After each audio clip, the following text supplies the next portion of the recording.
Hi, I'm Zibby Owens, and you're listening to the award-winning podcast, Moms Don't Have Time to Read Books. If you like this podcast, you will love my new anthology called Moms Don't Have Time to Have Kids. Check it out, and you'll hear from 49 authors about all sorts of things moms don't have time to do. All the authors have been on this podcast. Also, check out my TikTok @with Zibby and Tracy, my other podcast, Sex Talk with Zibby and Tracy. Check out Moms Don't Have Time to Write on Medium. And of course, my new publishing company called Zibby Books. And now back to our daily author interview site and a quick hello from some of my kids. Hi. Hi. Hello. Enjoy the show.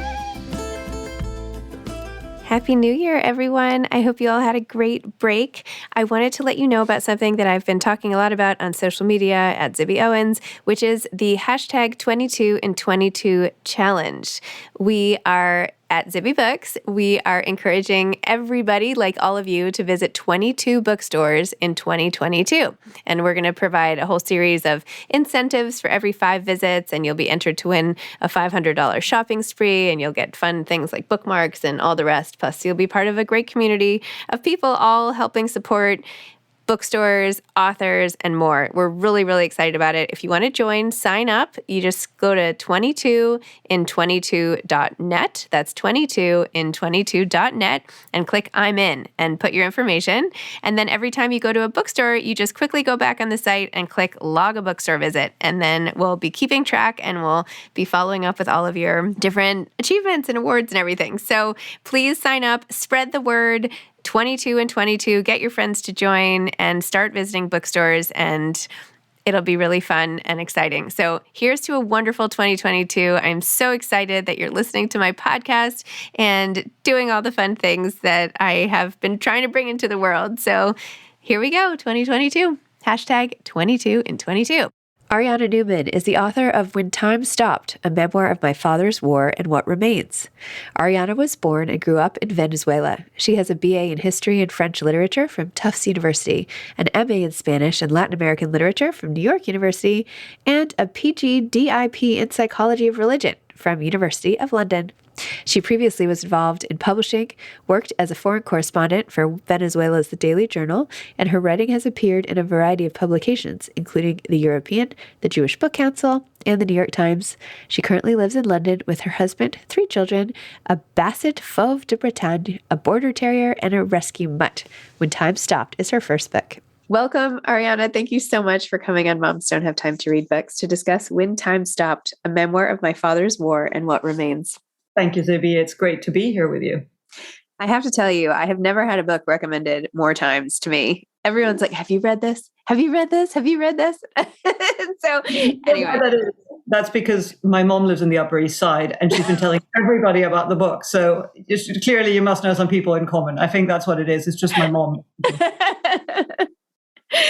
The bookstore that my mom always orders books, like my anthologies or whatever, just got like bestseller, it was one of the top. And I was like, that was totally my mom. Like my mom just bought too many books from that bookstore. Anyway, I mean, I'm kidding, but kind of not. Anyway, When Time Stopped. This is like the wrong tone for this like deeply, emotional Holocaust survival mystery detective work story. Can you tell listeners a little about what this book is about, if this is the first that they're hearing about it? So the book really, it's nonfiction, but it's really a detective story. I guess it's my detective story. When I was a little girl, I wanted to be a detective and I wanted to solve mysteries. And I grew up in Venezuela in the 70s and 80s. And I guess little did I know then that the mystery I was going to solve was that of my dad. And it did take me quite a long time. So I didn't solve it when I was a little girl detective, but I still feel that like that little girl detective. And the book really is about my journey trying to, I guess, fill my father's silences or just to solve the mystery of the things that he didn't tell me about. So I guess it really is just a book about a daughter trying to figure out who her father really was and what it is that he didn't tell that little girl about his past.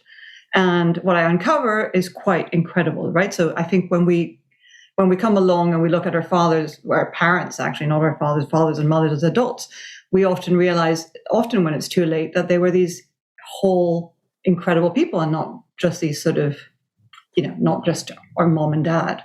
And, often we do so after they're gone and we just miss out on so much. Anyways, it turns out that I barely knew my father, and that my father just simply could not talk about his past. And that past included a family of 34 people.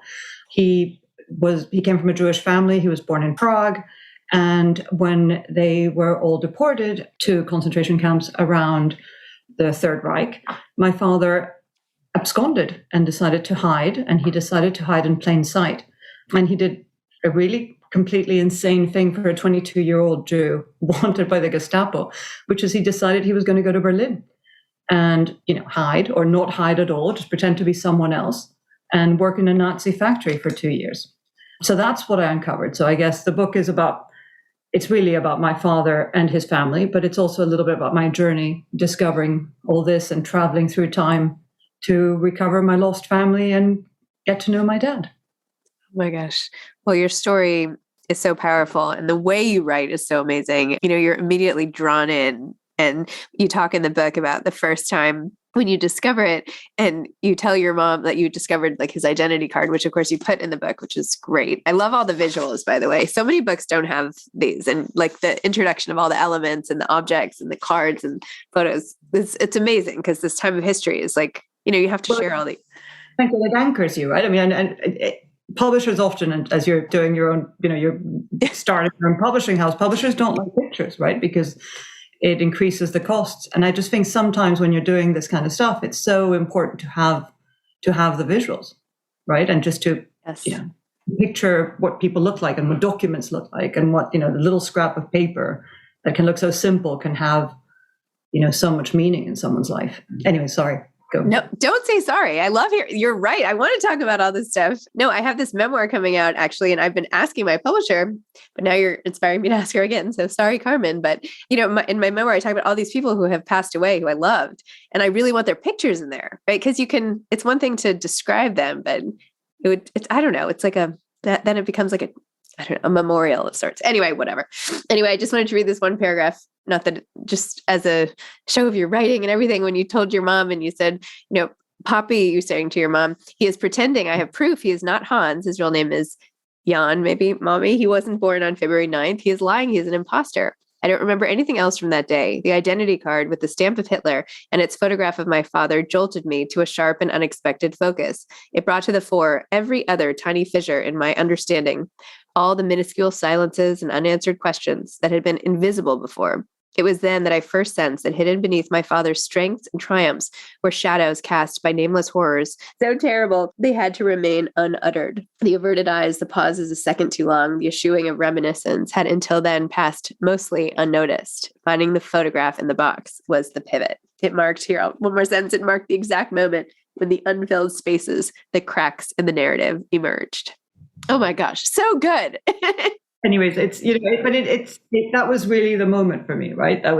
I think that was the moment where, when you grow up as a kid, you just presume whatever is around you is normal, right? And then all of a sudden you realize that actually that wasn't normal. Not everybody had a dad who had to pretend to be someone else. Okay. So you found your father's card. You realized everything was not as it seemed. You decide to go on this hunt later for all the truth, and you use all your detective skills and find out these incredible stories. One of which, the essay you wrote for the Jewish Council about the ring with the Z on it. Oh my gosh. Oh, and you actually have it on. Wow.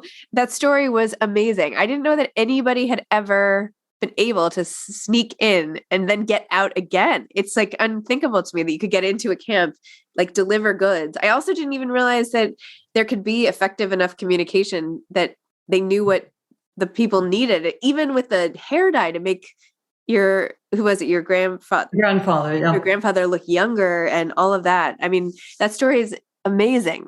Well, I think we know very little. I mean, we know very little. I thought I knew about the Holocaust. And then as I started researching, you realize that there were all these things that actually were possible that you didn't know. And it did require enormous amounts of courage, right? So this woman who was married to my uncle, when she discovers that my grandmother is in Theresienstadt, and Theresienstadt was a particular type of camp. So it was a ghetto. It wasn't like Auschwitz, which was a murder camp. So maybe it was a little bit easier to get in and out of there. It was also originally a fortress. So it didn't have the sort of barbed wire.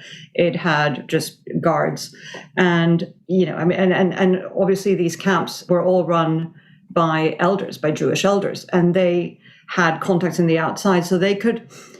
I mean, you couldn't really communicate with the prisoners, but you could have some idea as to what it was that people needed.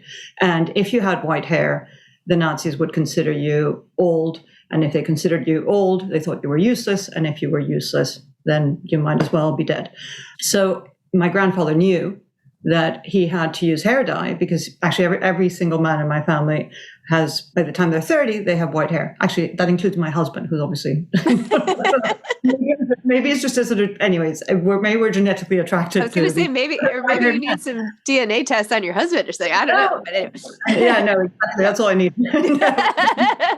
So anyway, so my grandfather in 1943 in Theresienstadt knew that he needed hair dye because he had white hair. He was in his early 50s and he was a really strong man. But if he looked old and he was malnourished, he would be sent to Auschwitz, and he didn't want that. So there's this remarkable woman who's a Gentile, so she's not Jewish, and she decides that she's going to sneak into the camp. And actually, the first time she sneaks in, she goes in to see my grandmother. So it's 1943. My grandmother it's August. They've just realized that my grandmother hasn't been sent to a camp called Sobibor, which is where they thought she had been sent. And it was a good thing that she wasn't sent, because that transport was all shot on arrival. But my grandmother fainted in the transport. And that, ironically, that sort of saved her life for a little bit, because she fainted. They carried her off the train and they left her in Theresienstadt.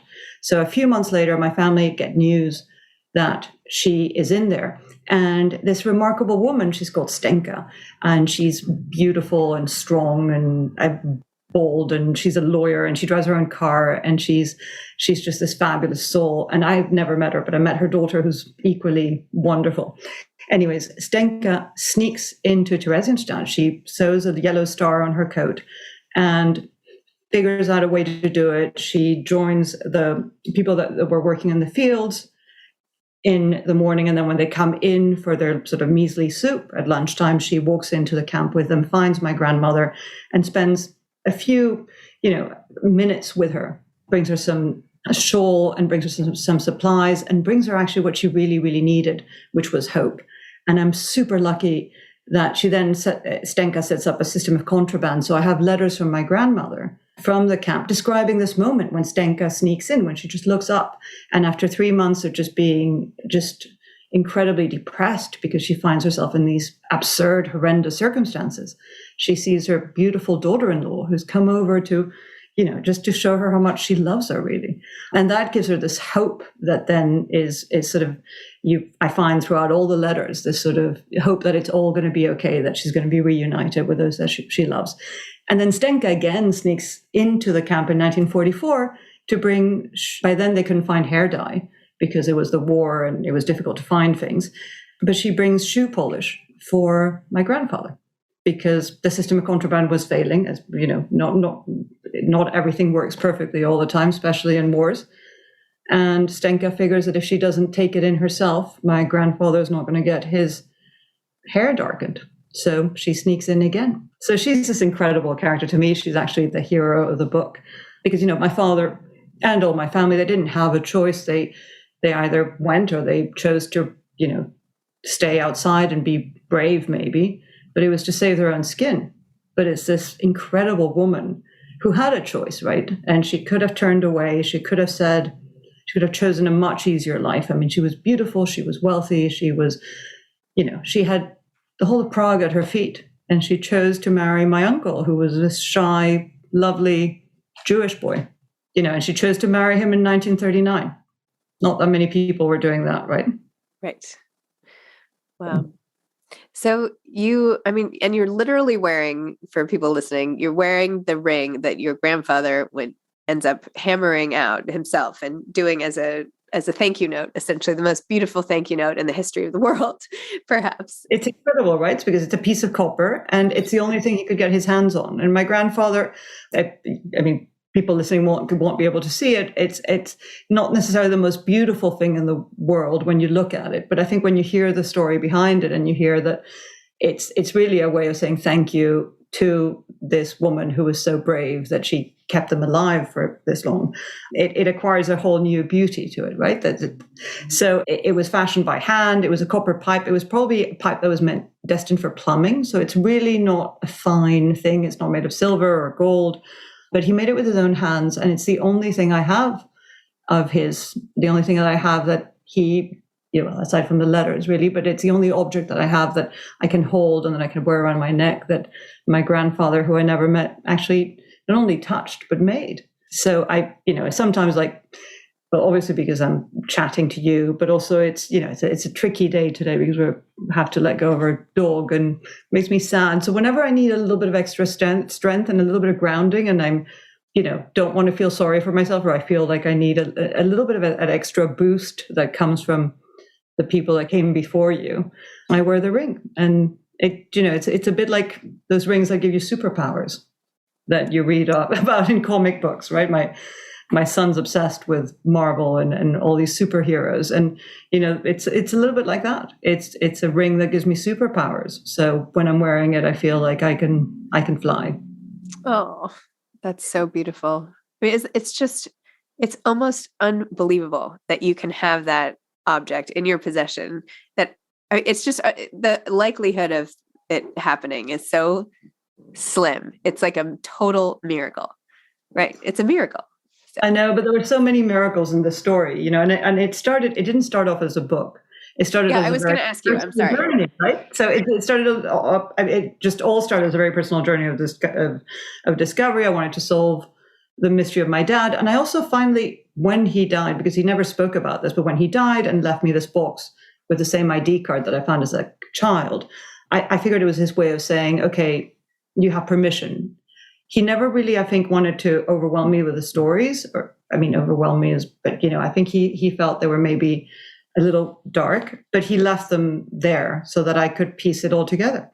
So how does this affect, like, when you spent all this time, first of all, how long did this journey take you to discover everything? And so, I obviously I found the ID card when I was 9. I then, there were little moments throughout my life in my 20s where I got little snippets of the story, but very, very few. And it wasn't until my father died in 2001 that I finally felt I had permission and I had a bunch of documents. And I was just having kids, right? So my father died 3 weeks before my eldest son was born. And I can't believe, by the way, you cremated your father on 9/11, the day of the attacks. Oh my gosh. And I had my stepdad in New York, and he worked at Merrill Lynch right in front of the, anyways, it was a horrific day for so many people. And I'm lucky that my stepdad is actually still with us. So, but it's just incredible. But I felt in 2001 that I finally had permission, but it was completely the wrong time, right? So I was having kids. I thought I had to be positive. You can't really sort of, research the Holocaust and then go upstairs and read sort of the Gruffalo to your kids, right? I mean, maybe some people can't, but I felt I couldn't. I felt I'd burst into tears. And then slowly, at the same time, because I was having children, I wanted to know where I came from and what it was that I needed to pass on to them, right? And if I don't know where I come from, how do I know? Well, I don't know where I want to go, and how do I know what it is that I need to, just tell my children, right? So slowly, I started becoming a little bolder and asking more questions. And it wasn't really until about 2009, 10 that I really start asking more questions, that I get letters translated, that I get documents translated. So the whole thing probably takes me about 10 years, but it doesn't become a book until 2017. And actually it becomes a book because I start telling these stories as a way of coping with all the sadness, but also as a way of keeping these people, these beautiful people that helped my family, and these beautiful people that were my family that I couldn't meet, as a way of keeping them alive. So I start telling everyone I meet, right, that this whole sort of process. And I end up telling this man, it was January the 2nd, it was 2017. And it was someone that had met my father, and he was 89 at the time.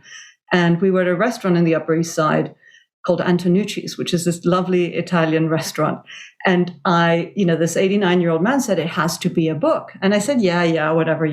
My husband always says it has to be a movie.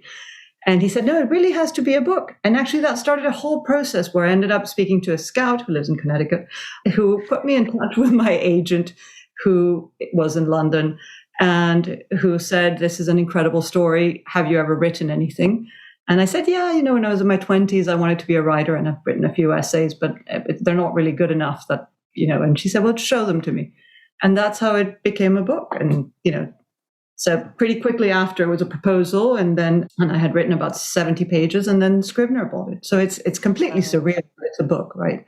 I mean, to me, it's completely surreal that it's a book. I still pinch myself because it didn't start off its life like that. But it's allowed me to do what I always wanted to do, which was be a detective and a writer. So there you go. Do you ever feel like you want to help other families? Like has this started an interest? Yes, I mean it's interesting. It's interesting. One of the things I've volunteered. I still have to go and interview people at the Association of Jewish Refugees in England, and a lot of them actually don't tell their stories when they're in their 50s and 60s and 70s, and it's only when they're older and they find perhaps a little bit more. I don't know what it is, whether it's time or whether they just think, okay, faced with death, what am I leaving behind? That they start telling these stories. So the Association of Jewish Refugees provide a way, it's actually called My Story, and these people, these Holocaust survivors, or at least Jewish refugees, can actually tell their stories. So I'm really looking forward to doing that. I've got, I get a lot of letters of people saying, can you help me? How did you structure it? How did you do it? And I love doing that. And I love solving mysteries. So I'm not sure I'm going to become a genealogist, really. I'd like to become a sort of storyteller and a detective, or keep on being a detective. But yes, no, absolutely. It's helped me realize that, that I love writing, and I love writing not so much. Well, I love writing because I love writing, but I never thought it was good enough. And all of a sudden I realized that it's not so much about whether the writing is good enough. It's about the stories that you tell. And it's about the importance of those stories, or the connection that, the reader feels with those stories. So. Well, your writing is also really amazing. But the combination of a great story to tell and telling it well, I mean, that's why it's like hard to put down, it's engrossing and amazing. And oh my gosh, the thing that keeps hitting me over and over is just like how many stories like this there are, right? Sometimes when I try to wrap my head around, and I've read a lot of Holocaust stuff over the years, many, many, many books about it. And it never ceases to inspire me, like what the lengths people will go to for the people that they love, and the strength that they have inside them. Like what you said about like the magic power of the ring. It's like, really? I'm like, it was hard for me to have a birthday party for my son last night. Are you kidding me? Seriously? Like, when we think about all the things that go on, all the things, I don't know. It helps put things in perspective. Let me just say it that way. Well, and there are some incredible stories out there. And the other thing that I realized now, because I've been doing research on a second book, is how little we know of those stories, and how the stories that we're told have so much to do with, with the way countries tell histories, for example. And when you have stories that span different countries, often they get untold, because if it's not an American story, it doesn't get told in American history. And if it's not a German story, it doesn't get told. So often you lose these stories because they're not in the country's narrative, or in the family's narrative, or, anyways. So there's so much out there. Sorry, I think we all have incredible stories to tell, right? I think we all, if you look back at our family, especially that generation, right? The people that grew up and lived through the 20th century, there was such tumult, such opportunity to be brave and to be heroes, right? To be heroic, that I think we really need to remember to ask our parents and our grandparents and our great grandparents, if they're still around, to share a little bit of that with us. Because if we don't, often they don't. It's sort of tough to bring up the Holocaust in the middle of Sunday lunch, right, with your grandchildren. So I think we just need to give older people permission to share those incredible stories, which are so inspiring. It's true. With us. Right? Wait, what is your next book? Oh, I don't know. I'm sort of torn, actually. I've been doing a lot of research on this incredible story of refugees that gets put in a boat, but I need to figure out how to handle it. So that might be book 3, but I've been researching a lot on it, and it's tied in. It's about how we treat the other. or who we perceive as the other, when in reality, actually, that everyone is the same, right? There is no other. That's beautiful. Do you have any advice for aspiring authors? It seems like such a simplistic question after all of this like meaning of life discussion and like survival and whatever. And now I'm talking about like craft and like, quick tips for writers, but I don't know. Believe in yourself. I think you're right. You have to write. The first thing I would say is just believe in yourself and don't get, I have all these degrees in literature, and I would read, I don't know, did a lot of 19th century, and I'd read Balzac, and, then I read lots of sort of 20th century French writers. I read Duras and Modiano, and I just think, no way am I ever going to write like that. And I'm right. I'm never going to write like that, but it doesn't matter. I still have to write. So just believe in yourself and do it. I mean, I didn't write my first book until I was in my mid-40s, and I want to write a lot more. And my middle child, who is studying English, is a writer. Actually, she's ever since she was a little girl, she wanted to write. So I tell her, listen, it's really tough to make a living from writing, but it doesn't matter. Just write and, do what you love. Believe in yourself. It doesn't matter if you get no's and no's and no's. Keep on doing it, and just write from the heart. I think if you write from the heart and you're honest in your writing, then, you connect to readers and good things happen. At some stage, right? You just have to be patient and keep on writing, and again, keep on believing in yourself even when other people don't. Thank you, Ariana. I know you have so much going on today, so many different emotional stressors on every part of your life. So thank you for taking the time to sort of go back in history and discuss this book and your family and everything, because once again, now it's inspiring more people. It's amazing just to keep it going. And I don't know, it's really, really special. So thank you. Thank you so much, Zibby. It's been a huge joy. Okay, thanks. Take care. Thanks. Bye-bye. Thanks for listening to this episode of Moms Don't Have Time to Read Books. Don't forget to follow me on Instagram at Zibby Owens and at Moms Don't Have Time to Read Books. Also sign up for my newsletter at zibbyowens.com and sign up for my virtual book club and meet lots of authors on Zoom every other week. Thanks so much to Steve and Ryan at Texture Sound for the sound editing. And thank you to Morning Moon Productions for providing this fantastic intro and outro music.